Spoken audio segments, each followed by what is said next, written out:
Isur, Leopoldo Lugones.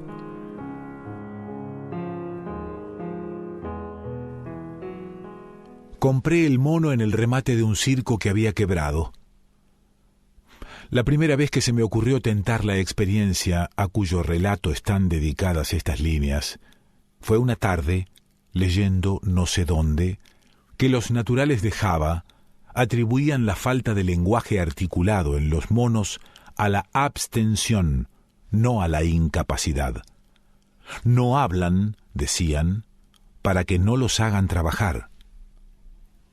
Semejante idea, nada profunda al principio, acabó por preocuparme hasta convertirse en este postulado antropológico. Los monos fueron hombres que por una u otra razón dejaron de hablar. El hecho produjo la atrofia de sus órganos de fonación y de los centros cerebrales del lenguaje. Debilitó casi hasta suprimirla la relación entre unos y otros, fijando el idioma de la especie en el grito inarticulado, y el humano primitivo descendió a ser animal.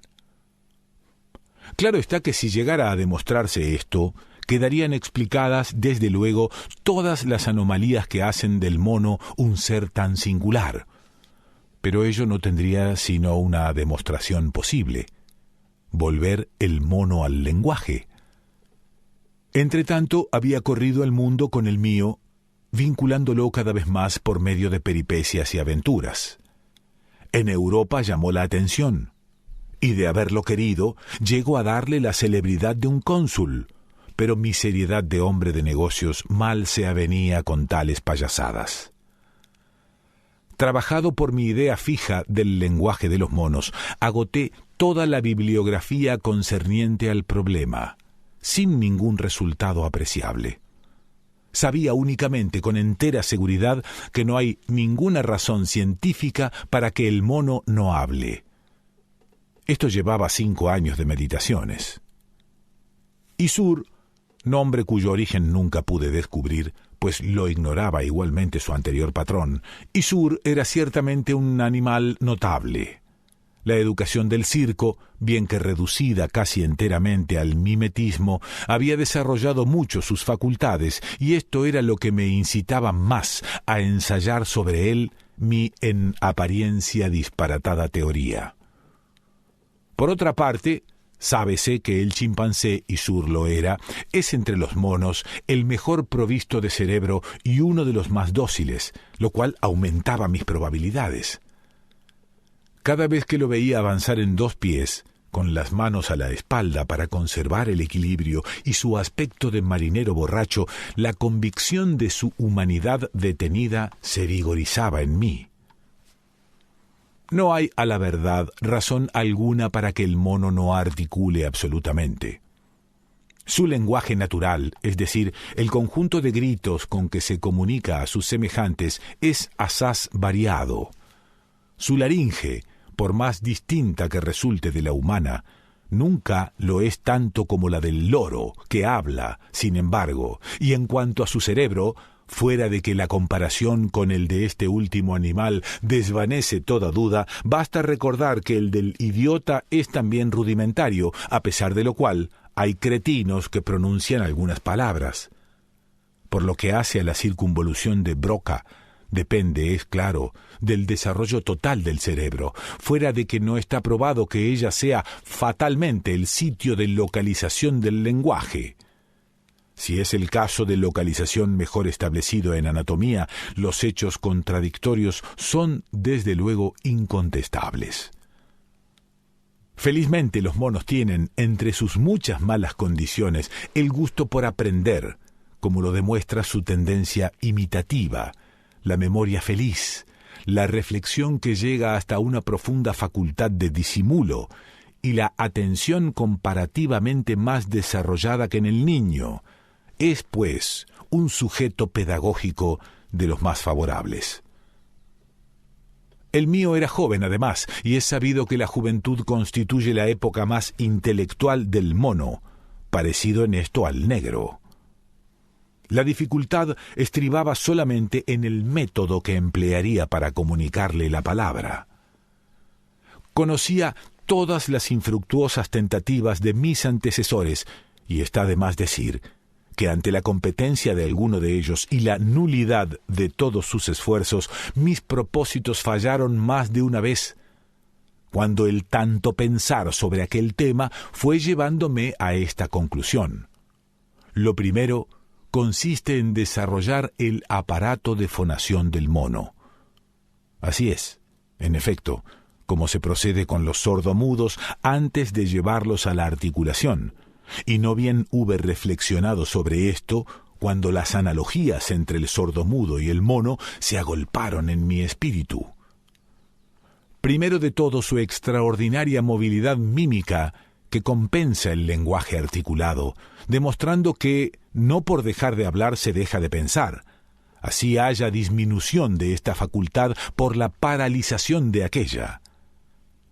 Después, otros caracteres más peculiares, por ser más específicos: la diligencia en el trabajo, la fidelidad, el coraje, aumentados hasta la certidumbre por estas dos condiciones cuya comunidad es verdaderamente reveladora: la facilidad para los ejercicios de equilibrio y la resistencia al mareo.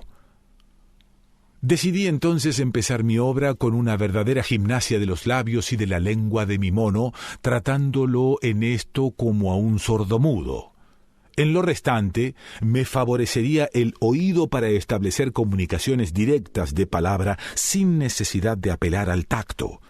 El lector verá que en esta parte prejuzgaba con demasiado optimismo. Felizmente, el chimpancé es de todos los grandes monos el que tiene labios más movibles y, en el caso particular, habiendo padecido Isur de anginas, sabía abrir la boca para que se la examinaran. La primera inspección confirmó en parte mis sospechas. La lengua permanecía en el fondo de su boca como una masa inerte, sin otros movimientos que los de la deglución. La gimnasia produjo luego su efecto, pues a los 2 meses ya sabía sacar la lengua para burlar. Esta fue la primera relación que conoció entre el movimiento de su lengua y una idea, una relación perfectamente acorde con su naturaleza, por otra parte. Los labios dieron más trabajo, pues hasta hubo que estirárselos con pinzas, pero apreciaba, quizá por mi expresión, la importancia de aquella tarea anómala y la acometía con viveza. Mientras yo practicaba los movimientos labiales que debía imitar, permanecía sentado, rascándose la grupa con su brazo vuelto hacia atrás y guiñando en una concentración dubitativa, o alisándose las patillas con todo el aire de un hombre que armoniza sus ideas por medio de ademanes rítmicos. Al fin aprendió a mover los labios. Pero el ejercicio del lenguaje es un arte difícil, como lo prueban los largos balbuceos del niño que lo llevan paralelamente con su desarrollo intelectual a la adquisición del hábito. Está demostrado, en efecto, que el centro propio de las inervaciones vocales se halla asociado con el de la palabra en forma tal que el desarrollo normal de ambos depende de su ejercicio armónico, y esto ya lo había presentido en 1785 Heinicke, el inventor del método oral para la enseñanza de los sordomudos, como una consecuencia filosófica. Hablaba de una concatenación dinámica de las ideas, frase cuya profunda claridad honraría a más de un psicólogo contemporáneo.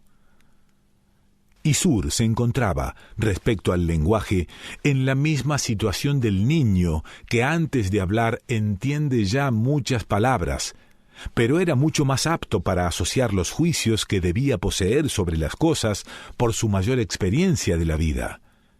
Estos juicios, que no debían ser sólo de impresión, sino también inquisitivos y disquisitivos, a juzgar por el carácter diferencial que asumían, lo cual supone un raciocinio abstracto, le daban un grado superior de inteligencia muy favorable, por cierto, a mi propósito. Si mis teorías parecen demasiado audaces, basta con reflexionar que el silogismo, o sea, el argumento lógico fundamental, no es extraño a la mente de muchos animales. Como que el silogismo es originariamente una comparación entre dos sensaciones, sino, por qué los animales que conocen al hombre huyen de él y no aquellos que nunca lo conocieron. Comencé entonces la educación fonética de Isur. Tratábase de enseñarle primero la palabra mecánica para llevarlo progresivamente a la palabra sensata.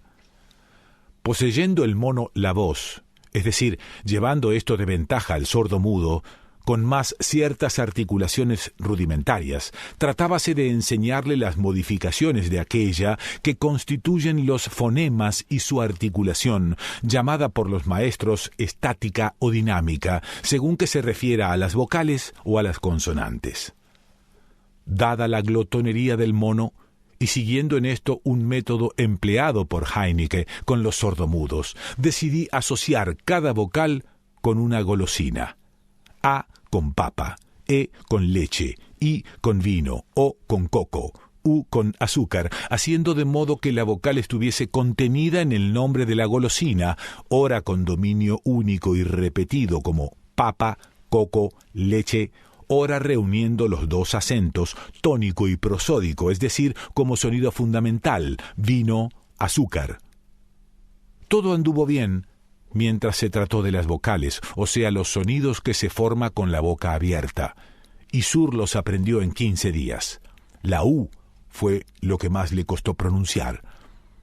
Las consonantes diéronme un trabajo endemoniado, y a poco hube de comprender que nunca llegaría a pronunciar aquellas en cuya formación entran los dientes y las encías. Sus largos colmillos lo estorbaban enteramente. El vocabulario quedaba reducido entonces a las 5 vocales, la B larga, la K, la M, la G, la F y la C, es decir, todas aquellas consonantes en cuya formación no intervienen sino el paladar y la lengua. Aún para esto no me bastó el oído.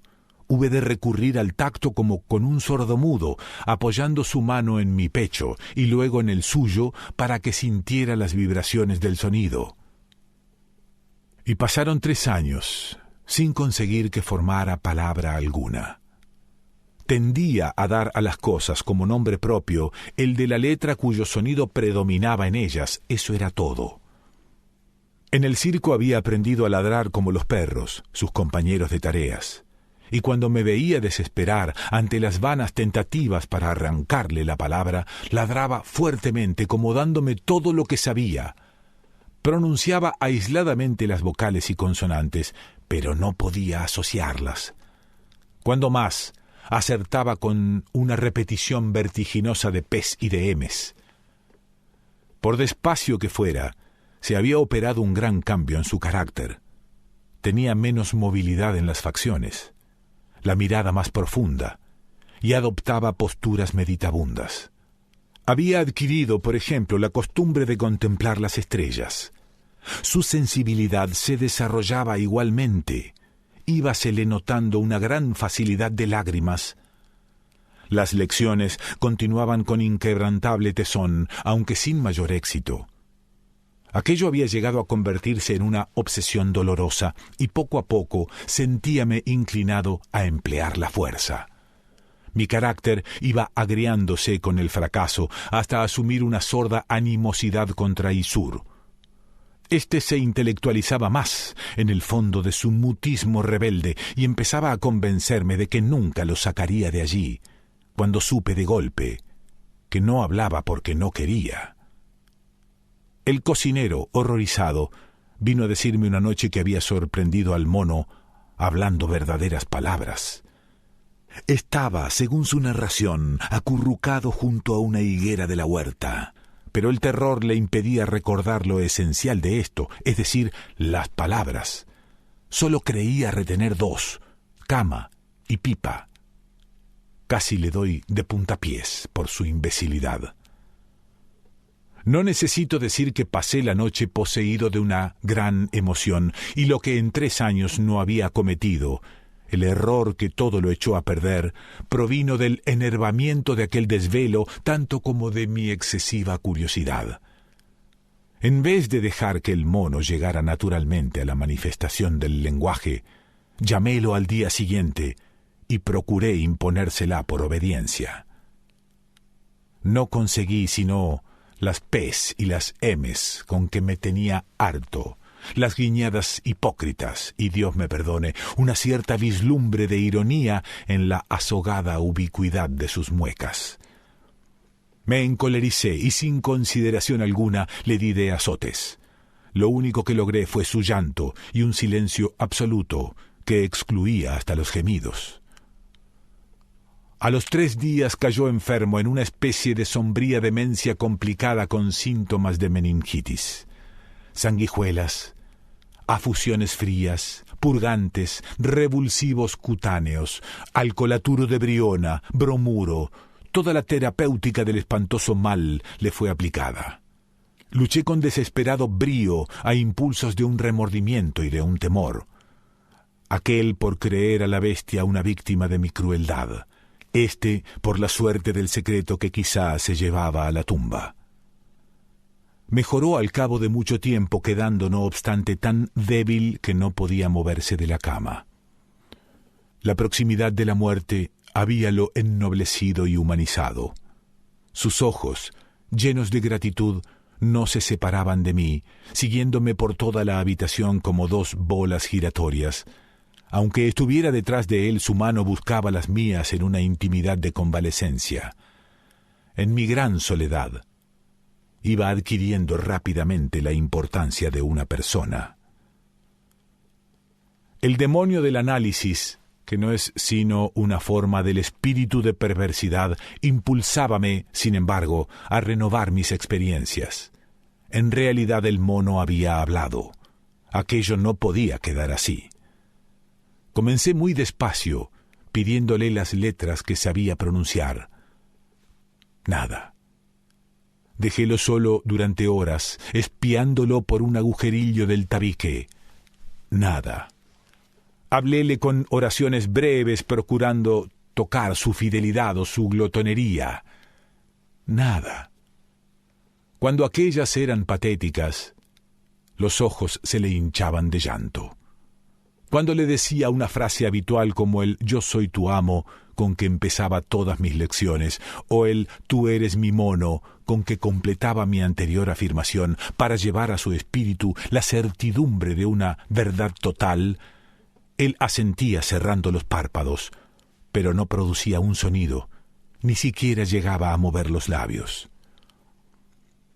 Había vuelto a la gesticulación como único medio de comunicarse conmigo, y este detalle, unido a sus analogías con los sordomudos, redoblaba mis precauciones, pues nadie ignora la gran predisposición de estos últimos a las enfermedades mentales. Por momentos, deseaba que se volviera loco, a ver si el delirio rompía al fin su silencio. Su convalecencia seguía estacionaria, la misma flacura, la misma tristeza. Era evidente que estaba enfermo de inteligencia y de dolor. Su unidad orgánica habíase roto al impulso de una cerebración anormal, y día más, día menos, aquel era caso perdido. Mas, a pesar de la mansedumbre que el progreso de la enfermedad aumentaba en él, su silencio, aquel desesperante silencio provocado por mi exasperación, no cedía.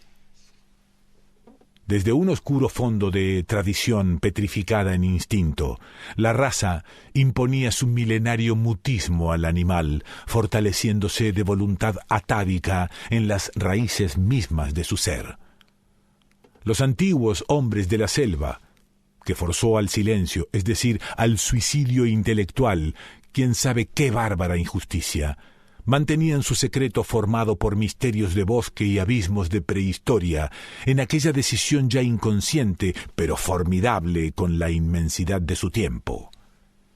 Infortunios del antropoide retrasado en la evolución, cuya delantera tomaba el humano con un despotismo de sombría barbarie, habían, sin duda, destronado a las grandes familias cuadrumanas del dominio arbóreo de sus primeros edenes, raleando sus filas, cautivando sus hembras para organizar la esclavitud desde el propio vientre materno hasta infundir a su impotencia de vencidas el acto de dignidad mortal que las llevaba a romper con el enemigo el vínculo superior también, pero infausto, de la palabra, refugiándose como salvación suprema en la noche de la animalidad. Y qué horrores, qué estupendas sevicias no habrían cometido los vencedores con la semibestia en trance de evolución para que ésta, después de haber gustado el encanto intelectual que es el fruto paradisíaco de las Biblias, se resignara a aquella claudicación de su estirpe en la degradante igualdad de los inferiores, a aquel retroceso que cristalizaba por siempre su inteligencia en los gestos de un automatismo de acróbata, a aquella gran cobardía de la vida que encorvaría eternamente, como en distintivo bestial, sus espaldas de dominado, imprimiéndole ese melancólico azoramiento que permanece en el fondo de su caricatura. He aquí lo que al borde mismo del éxito había despertado mi mal humor en el fondo del limbo atávico. A través del 1.000.000 de años, la palabra, con su conjuro, removía la antigua alma simiana, pero contra esa tentación que iba a violar las tinieblas de la animalidad protectora, la memoria ancestral, difundida en la especie bajo un instintivo horror, oponía también edad sobre edad como una muralla. Isur entró en agonía sin perder el conocimiento. Una dulce agonía a ojos cerrados, con respiración débil, pulso vago, quietud absoluta, que sólo interrumpía para volver de cuando en cuando hacia mí, con una desgarradora expresión de eternidad, su cara de viejo mulato triste. Y la última tarde, la tarde de su muerte, fue cuando ocurrió la cosa extraordinaria que me ha decidido a emprender esta narración. Habíame dormitado a su cabecera, vencido por el calor y la quietud del crepúsculo que empezaba, cuando sentí de pronto que me hacían por la muñeca. Desperté sobresaltado. El mono, con los ojos muy abiertos, se moría definitivamente aquella vez, y su expresión era tan humana que me infundió horror, pero su mano, sus ojos, me atraían con tanta elocuencia hacia él, que hube de inclinarme de inmediato a su rostro, y entonces, con su último suspiro, el último suspiro que coronaba y desvanecía a la vez mi esperanza, brotaron, estoy seguro, brotaron en un murmullo, ¿cómo explicar el tono de una voz que ha permanecido sin hablar 10.000 siglos? Estas palabras cuya humanidad reconciliaba las especies. Amo, agua, amo, mi amo.